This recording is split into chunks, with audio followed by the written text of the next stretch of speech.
Alright, what's going on, guys? Welcome to Behind the Grind. So, in today's video, we're going to be talking about some more Siege mode and why, in my opinion, the game mode failed to live up to the expectations. Now, obviously, Siege mode has been around officially since June 26 for all platforms. However, us on PC have had the game a little longer because we were able to play Siege mode on the PTS, and well, what I said all those weeks ago still kind of holds some merit, so I just kind of wanted to talk to you guys in this new video about some of the stuff that I've been seeing about Siege mode on the internet, and well, just my overall feelings about the game mode a couple of weeks after release. So let's go ahead and dive right into why I think Siege mode failed to live up to the hype. Before we begin, I want to ask you to please consider liking the video and subscribing to the channel. Also, let's take a moment to thank our channel members for supporting the Behind the Grind YouTube channel. Joining will give you access to some cool perks like adding me as a friend and playing some games together. Your help means a lot, and if you're interested in being a channel member, check out the information in the description down below. Thank you. Without further ado, let's go ahead and talk some Siege mode. So, like I said before, Siege mode has been around for all those players on console since June 26, and well, everyone's had their fair share of Siege up until now. I've played the game mode quite a lot, and you know, I kind of had to in order to give you guys this sort of review slash overview of my opinions on Siege mode. And well, like I did mention prior, everything that I said in my first initial videos of Siege mode still holds some merit. I still do believe that this mode is pretty boring, and there's just nothing that really switches up the gameplay from base Space Marine 2 going into Siege mode. Now, why is that? So, as you guys already know, Siege mode, every round, you have a group of enemies that spawn each wave, and well, you get some menial tasks to do during the actual wave in and of itself, and that's just pretty much it. Now, something that I said prior got a lot of controversy, and I did say that Siege mode is just you killing enemies, and for some reason I got a lot of hate for saying that, because I had people being like, bro, it's a Siege mode, it's a Horde mode, like of course you're only supposed to kill enemies, yada yada yada. I get that, but it would have been nice to have some changes in the gameplay, because if you've played Siege, you know that there's nothing new going from Operations to Siege. There's actually less to do in Siege, believe it or not. The only new thing you could think about is the Imperial Guardsmen that you can call in as reinforcements and the Dreadnought. However, both of these things were already available within the actual operation. So in Decapitation, the operation, you can have the Imperial Guardsmen fight alongside you as you fight off the waves of Tyranids while waiting for the Hive Tyrant to show up on the bridge. And with the Dreadnought during Fall of Atreus, obviously you escort the Dreadnought so that way he can help you and fight against the enemies alongside you. So it's not even that these things are new, it's just we've already had them in the game before. That's why it just feels stale to have both the Imperial Guardsmen and the Dreadnought here, because it's just a copy and paste from Operations. So Siege mode is just inherently designed to fail, right? Because it puts you in this open arena and it just allows enemies to pour in, and that's pretty much it.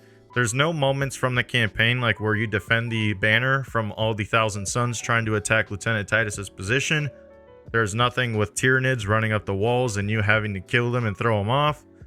There's nothing like calling an airstrike to hinder the enemy's numbers and coming at you and stuff. There's nothing like that in Siege mode. It's just you get enemies spawning in, you kill the enemies, and then you move on to the next wave. Now, in my personal opinion, how would I fix Siege mode? So the way that I would fix this mode, I've made a complete different video on this, but just to kind of go over a little bit of that stuff and some things that I've kind of thought of since then. The thing that needs to change within Siege mode is the boring, repetitive gameplay. Now, how do we do this?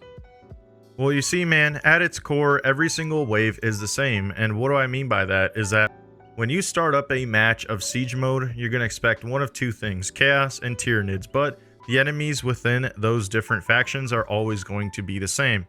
So when you're playing Tyranids, obviously you're going to get your mix of Hormagaunts, Termagants, Warriors, Biovores, Zoanthropes, all that. However, it would be nice if we could change up the waves from time to time. Say, for example, you reach wave 3 and all of a sudden it's a melee only wave and you only get warriors with bone swords, lictors, Hormagaunts, and no ranged enemies within Tyranids. Now see, that would be pretty fun. That'd be like a bonus round in which there's like a modifier that really forces the gameplay to switch up. We can do the same thing for Chaos as well. Say Chaos there's no ranged enemies, and it's only Zangors, Hellbrutes, but Hellbrutes don't shoot, and the Scarable Cult Terminators, but it's same with them, they can't shoot. That'd be interesting, man. That'd be something that would really switch up the gameplay, in my opinion. You need interesting things to occur during the game in order to switch up the gameplay, and I just don't feel like Siege does any of that. This sounds stupid, but imagine how funny it would be if you just had a round where it was like Zangors on their stupid little discs and friggin' Zoanthropes the whole round. I mean, that'd be interesting. Going into my next point, why don't we have both Chaos and Tyranids within the same round? This is supposed to be Warhammer 40k, gentlemen. If you're listening into this video, obviously you are a fan of Warhammer 40k. This does not feel like Warhammer 40k. I can't be the only one who feels that way, given that you always know what enemies you're going to fight. Warhammer 40k is all about the chaos and destruction and overall anarchy of the battlefield. We should be able to have both Tyranids and Chaos appear in the same wave. The reason why Vox Liberatus is my favorite operation is because you get to face off against both Tyranids and Chaos at the same time at times even. And that is what makes Warhammer 40k Warhammer 40k, is just all these opposing factions going at it against each other. And so by introducing specific, interesting, modified rounds, and by introducing Tyranids and Chaos in the same round, would really switch up the Siege gameplay. That's something that we need right now. And well, to kind of end this video off, I do want to talk about why this game kind of failed to live up to the hype. And that's the whole reason why, is that this game took a little too long to come out. This game mode took a little too long to come out. As you guys already know, Siege mode was released 9 months after the game's release. Honestly, there's no way that this game mode wasn't already being developed prior to. In my opinion, they should have waited to release this game as a whole until Horde was ready, or they should have focused on Horde being ready at the time of release. Remember, this game was already delayed by a year. Siege mode took 9 months to develop, and this is all that we got, man. Siege mode is repetitive, and even in the actual game mode level design, it's repetitive.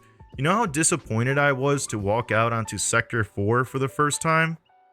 Only to see that it was a repeat of Sector 1? Like, you guys couldn't even develop 5 unique locations? Come on, even if you like Siege mode and you love Space Marine 2, you gotta point out that that's a little undercooked, man. Like, come on, seriously. I mean that 100%. Even if you love Siege mode, you should be able to call this stuff out, because that's what it is. It's laziness. 5 unique sectors for the first 25 waves is menial at best. It's something that should have been in the game, and it's kind of an insult to see that they took this long to create these environments that, one, are pretty repetitive because they're all kind of flat, open areas, and 2, you only have 3 unique ones, and then what? You just kind of rinse and repeat all of them. At that point, I would have rather just preferred one specific map, but introducing like different modifiers and special enemies and interesting things that happen during the gameplay. You see, Noctur Untoten, when it came out in the original World at War, was bare bones, and it was the first ever COD Zombies map. However, people liked to play it, and well, why is that? Well, you had the mystery box that gave you weapons and wonder weapons, and you just had unlockable areas throughout the game. I do think that it would have been nice to have seen a little bit of that kind of progression within Siege mode. It only exists through the sectors, but there's no actual progression within the actual sector in itself. And so that kind of takes me to my last little thing here, and this is the Steam chart for the last couple of months for Warhammer 40k Space Marine 2. I understand this isn't everybody, but we can still use this chart in relation to percentage-wise and player count numbers. Sure, we're missing players from Xbox and PS5, however, that doesn't necessarily mean anything whenever you take into consideration the actual percentage numbers. So go ahead and look at this chart right now. As you guys can see, in the month of May, right before the release of Siege mode, the average player count was 7,612, with the peak players being 14,962. Now, when June comes around and Siege mode releases, you can only see that for average players, it only went up 600 players for June 2025 at 8,204. And for peak players, it went up a couple thousand with 23,802. Now, within the last 30 days, all the way at the top, it does say average players at 9,173. That's only 1,500 new players, man. Like, I don't think Saber was intending to get everybody back to come play this game mode. However, I'm sure they also didn't expect the game mode to kind of fail to resonate with everybody. Everybody who was already playing this game pretty much just came back to play Horde mode, and it didn't really bring in enough players that Saber was expecting to. And I kind of think that with Siege mode being a little too repetitive and a little too undercooked, that had a big play in it. There's just really nothing new to do here. It's a little bit more of the same, which is, you know, in and of itself is fine. We do want that good Space Marine 2 gameplay, but they didn't do enough to actually switch anything up, and Siege just feels like an underbaked operation. But feel free to disagree with me in the comment section down below. I read all of your comments, and I really want to know what you guys feel about Siege mode a couple of weeks after release. Have you been having a good time? Have you been having a bad time? Go ahead and let me know down below. With that being said, if you enjoyed the video, please consider giving it a like and subscribing to the channel for more content. Also, if you wish to support the channel further, I'd encourage you to join the channel membership for exclusive perks. Thanks.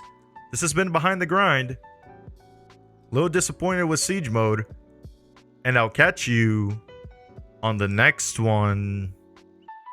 Peace.